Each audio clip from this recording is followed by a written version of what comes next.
Rhaenyra Targaryen, from Realm's Delight to the Black Queen. Rhaenyra Targaryen, born in 97 AC to King Viserys I Targaryen and his wife, Queen Aemma Arryn of House Arryn. She was known throughout the Seven Kingdoms as the Realm's Delight, a child of great promise, of beauty, of fierce Targaryen pride. Her life was destined for greatness from the very beginning. She spent her early years in the Red Keep, growing up amongst the court splendor, her beloved father doting on her always, and admired by the lords and ladies of the realm. But it was her bond with her dragon Syrax that would cement her as a true Targaryen. At just the age of 7 years old, Rhaenyra claimed Syrax as her mount, showing an early connection to the dragons that made her family famous and legendary. As she grew, so did her influence in court, and always by her father's side, she was a total pride for the whole realm. She was a living symbol of Targaryen majesty. Yet it wasn't only her father that doted on her, or played a significant role in Rhaenyra's life. Her uncle Daemon Targaryen, the Rogue Prince, shared a unique bond with Rhaenyra. Charismatic, dangerous, and ambitious, Daemon and Rhaenyra understood each other in ways that no others ever could.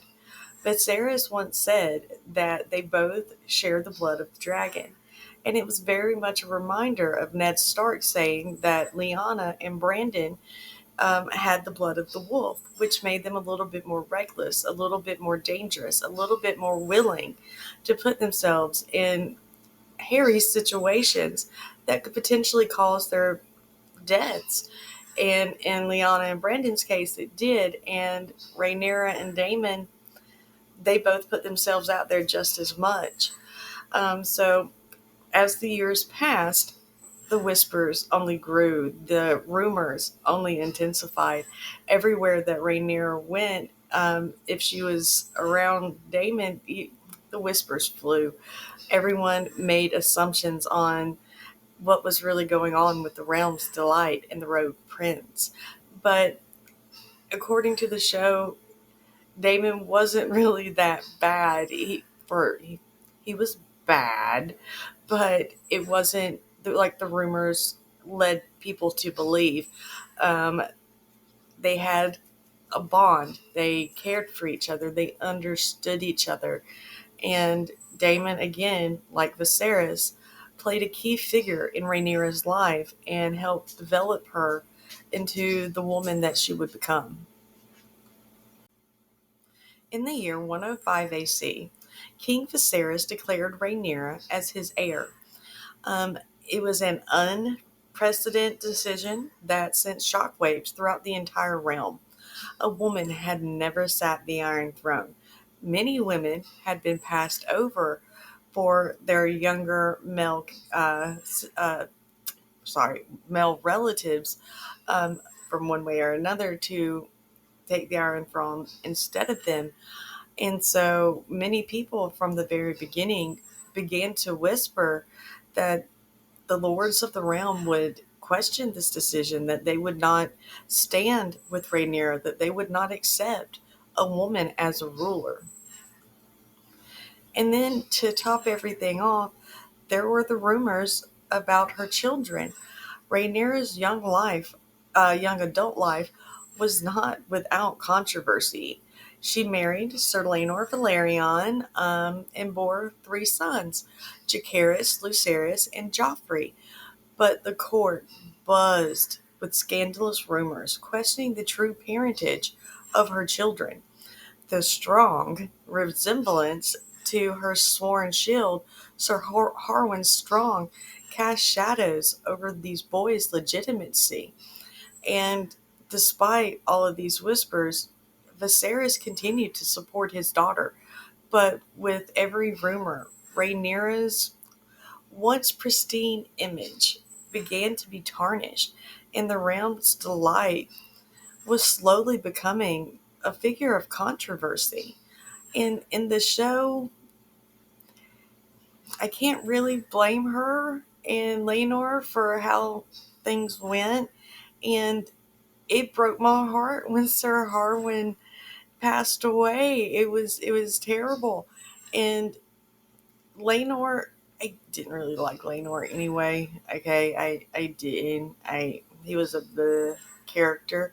Maybe if they would have kept the first actor and not replaced him when he was a little bit older, I think it might have been a little bit better. But we're here to talk about Rhaenyra. I'm sorry. I forget sometimes. I can go off on a tangent. But anyway, with all that, she not only had the lords and ladies and members of court and the staff whispering about her, she also had her former friend and now stepmother, Queen Alicent, doubting everything too.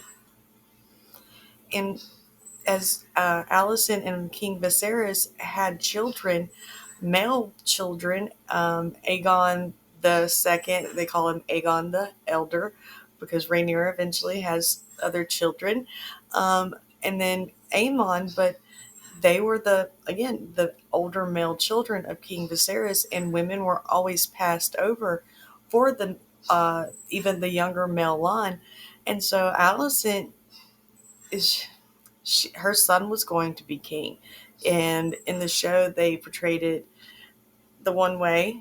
And in the books, it's again hinted at with whispers and mushroom and the maesters and their ideas on how things went.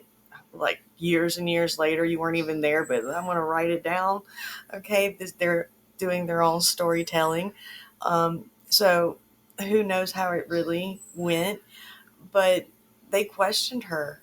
And the more children that she had that had those strong features of how strong, with their dark brown hair instead of the more common white, blonde, silvery blonde hair of the Targaryens.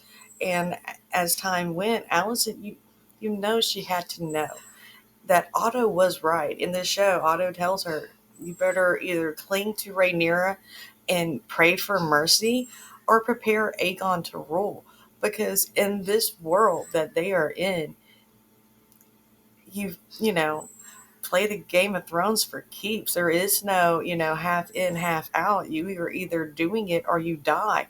So Allison knew this. And as much as she may have loved Rhaenyra in their youth, the years had only separated them with rumor and scandal. And you married her father and didn't even tell her it was going down on the show. I would have been mad at my bestie too. So I can understand both ladies' sides on that, but it was really kind of sad to see the two friends lose it over that. And the war that precedes all this is as much Alicent's fault as anyone's. But again, what choice did she have? Could Rhaenyra have really let her brothers live, knowing that countless lords would be secretly whispering? You see in history, English history, how when monarchies change, when rulers change, it is never pretty. And you can't have someone that is a potential for the throne, especially a male heir, that could rise up one day and try to overthrow you. So Otto, as harsh as it is, Otto was right. And war ensued. So when King Viserys died in the year 129 AC, the court was thrown into absolute chaos. In the show, you will see that they usher people everywhere, sending servants and lords and ladies to the dungeon, keeping them hidden so that no one can spread word of what has happened. In the books, they say that Alicent Hightower, Otto, and the others all left Viserys' body to rot for 3 days as they made their plans for Aegon's ascension. And Rhaenyra, though the rightful queen, Alicent knew that there were many that would support Aegon just because of his gender, just because that he was male. And so they went ahead and crowned Aegon the second Targaryen, king of the Seven Kingdoms, protector of the realm, all while Rhaenyra, unaware that her father had even passed away, was on Dragonstone, ready to give birth to her next child, having already had two with her uncle Daemon that she had married after the death of Sir Laenor. And as she waited, word finally reached her that Aegon had usurped the throne and been crowned king, while she was on Dragonstone, again, pregnant, and the news of this sent her into early labor, and she ended up losing her child and blamed the Hightowers for the death of her child, because the shock, the trauma of that, on top of losing her beloved father, just it sent poor Rhaenyra physically over the edge, and she ended up having a baby that she named Visenya, and it did not make it. And again, she blamed the Hightowers, and so with this betrayal, it ignited a brutal civil war that was between brother and sister, and house against house. It was terrible, and the Targaryen family was torn apart because of it. The amount of dragons that died because of these humans' decision to go to war was awful. Rhaenyra, then styled the Black Queen, raised her banners and prepared for war, but the realm that once adored her was now divided, because the moment that my dog, I'm sorry, she's bugging, um, the moment that King Viserys married Alicent Hightower and had children with her, had male heirs, this war was inevitable. Like Otto said, it is. You best prepare for war, because there's no way that the lords of the realm will accept Rhaenyra when there is a legitimate male heir ready to step in and take the throne. The war, the dance of the dragons. It was long and it was bloody. It pitted brother against sister. It pitted house against house, bannerman against bannerman, and dragon against dragon. Rhaenyra's determination to claim her birthright led her to have many victories, but also to a great many defeats and losses during this time period. Hi, little dog, I see you. Um, the death of her son Lucerys at the hands of Aemon Targaryen, Aemon One Eye, it only hardened her. It made the realm's delight just a little bit darker. It was a terrible scene. It was beautifully shot, and I enjoyed it so much, especially after going from the gray stormlands and the, oh no, we're not going to see it. It's going to be like the Battle of Winterfell, and then to have him come over the clouds in such a clear view of him and his dragon, to then go chomp by Vagar. It was awesome. It had me watered up for House of the Dragon at that point. I had already enjoyed being back in Westeros and seeing all of our familiar places and hearing our familiar names, but to see that, it was great. But it was a hard moment for Rhaenyra. And then when they pick back up in season 2, and you see Rhaenyra's grief, you see that the way that it has totally devastated her, that she has put everything on hold. She's not thinking about the war. She's thinking about finding her son's body, finding proof that he actually did die. And when she did, it was such a heartbreaking scene. And that wasn't even the only death. She lost Princess Rhaenys and her dragon Meraxes, at the Battle of Rook's Rest. It it was horrible. It broke my heart. I can't really rewatch that end of that episode.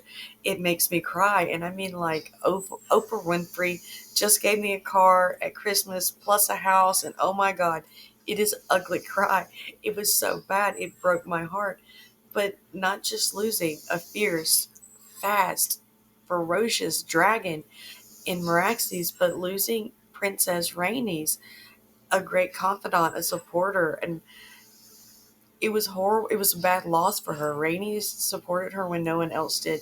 She brought in Lord Corlys, despite everything with Laenor and Rhaenyra marrying Daemon, like right after his death, she saw that there was something in Rhaenyra that was worthy. She saw what Viserys saw, at least a little bit, that Rhaenyra could be a great queen. And so with her death, it was a tragic blow to the black side. And then to even more, Daemon running off with Nettles, if that's, to be believed. We haven't seen it in show yet, so who knows? The Maesters and Mushroom, they tell their tales. But you got that with Daemon and Nettles, and then the dragon seeds and how all that goes down. I'm trying not to give too many spoilers. I'm sorry. And then the deaths of her other son. Everyone dies. Okay, it's like set in the bad past, big past. Okay, a long time ago. So all these characters are going to die. Just know they're all going to die. So I'm not giving away too much. Okay, just know. But when she loses her other sons in the ways that she loses them, again, it darkens her even more, and it pushes her closer to the edge, closer to becoming the Black Queen. So as the war raged on, the realm that once claimed Rhaenyra as the realm's delight now saw her as something else. They saw her as the hardened woman, hardened by grief, by betrayal, by ambition for the Iron Throne. And Rhaenyra was transformed into the Black Queen.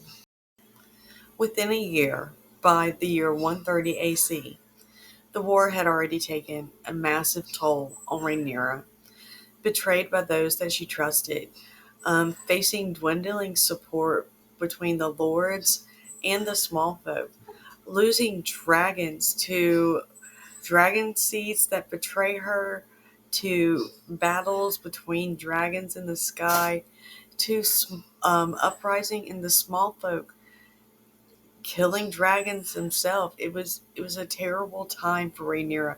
The small time that she actually sat the Iron Throne was a time of unrest, of upheaval. It was nothing like she thought that it would ever be.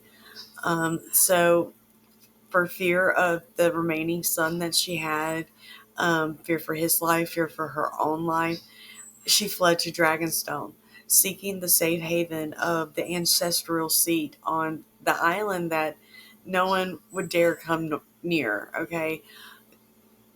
But poor Rhaenyra, this led to her story ending in the most tragic of ways.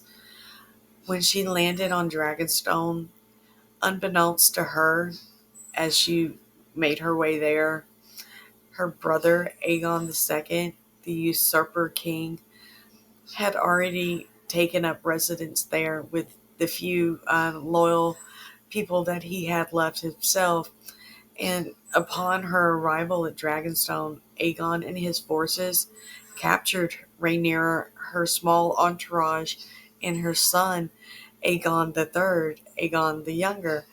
Um, and this was a terrible moment for Rhaenyra and her son. Before the little boy's eyes, Rhaenyra was burnt and then consumed by sunfire. Aegon II, sickly and dying dragon, right before her little boy's eyes. And that was the death of this unique character, the first woman to ever claim the Iron Throne as her own, met her demise in Dragonstone, the place where her family had founded their dynasty after leaving Old Valyria. And again, to die in such a tragic, terrible way in front of her child. Yes, Rhaenyra went down in fire and blood, like all Targaryens kind of like hope for in a way. They want to go down, as House of the Dragon would want them to, just like their ancestors. Lena Valerian saying she'd rather die a dragon lord's death than a fat country lord. But there was no honor in this death. There was nothing but ego and cruelty and hate on Aegon II's part. He was so twisted from his wounds that happened at the Battle of Rook's Rest, and it was horrible. He was twisted beyond recognition physically as well as mentally.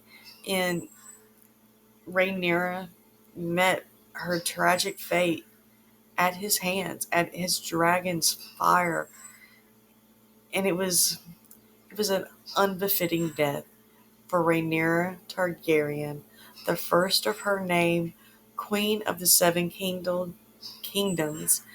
And it's just sad that her story ended in such a way. Even in death, Rhaenyra Targaryen's legacy would live on. It would live on through her sons, Aegon III and little Viserys. Aegon III would eventually become king, and through him and his brother, the line of the Targaryens would continue on for many generations. And many years later, when the world was once again in chaos and turmoil, another Targaryen queen would rise, Daenerys Stormborn, a descendant of Rhaenyra and Daemon's, who, like her ancestors, would seek to claim her birthright. She would seek to claim the Iron Throne. Well, thank you for watching, and I hope you enjoyed this character breakdown of Rhaenyra Targaryen and how she became known as the Black Queen. If you enjoyed the video, please be sure to like, share, and subscribe. It helps the channel out very much. We are growing and growing more and more every day. So I'm glad that you were able to join me and look forward to seeing you next time. Bye.